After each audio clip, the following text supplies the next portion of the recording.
At KBC Channel 1 News, at Purity_Museo at Tomboya24, the hashtag to use is Prime Edition, and Lucy Maura is a sign language interpreter tonight.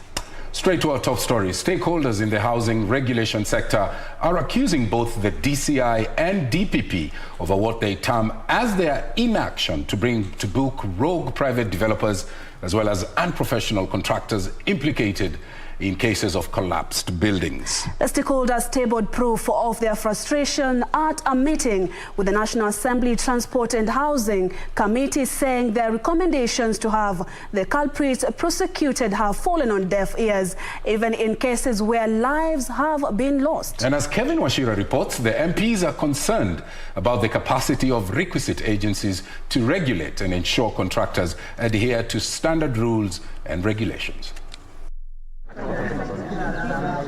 Over the last 6 months, at least 21 Kenyans have lost lives to accidents involving collapsed buildings. Provision, how do you work together? An issue that necessitated the National Assembly Transport and Housing Committee to invite the agencies regulating the housing sector in a bid to find a lasting solution. We also know there are gaps in construction application.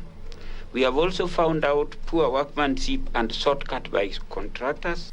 The Secretary of Works, Alphonse Okweto, admitted there was non-compliance of construction regulations by some contractors and private developers, hence the rising number of cases of collapsing buildings.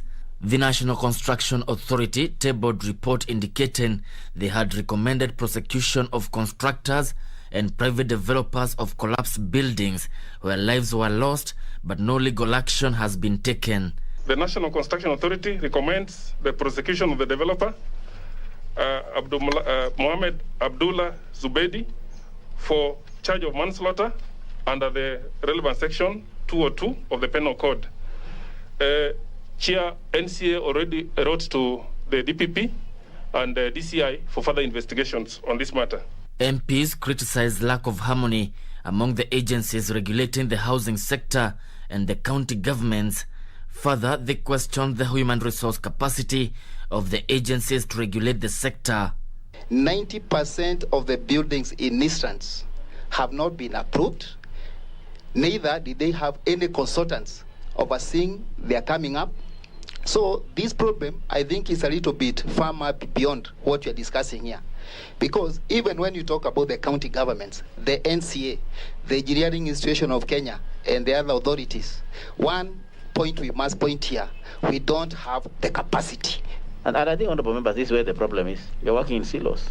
Everybody is doing his or her bit. The other person does not know completely. And we are dealing with the same issue, the same building.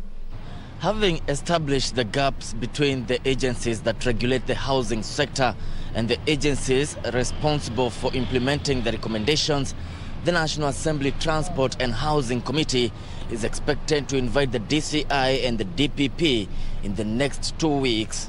Kevin Wachira, reporting from Parliament.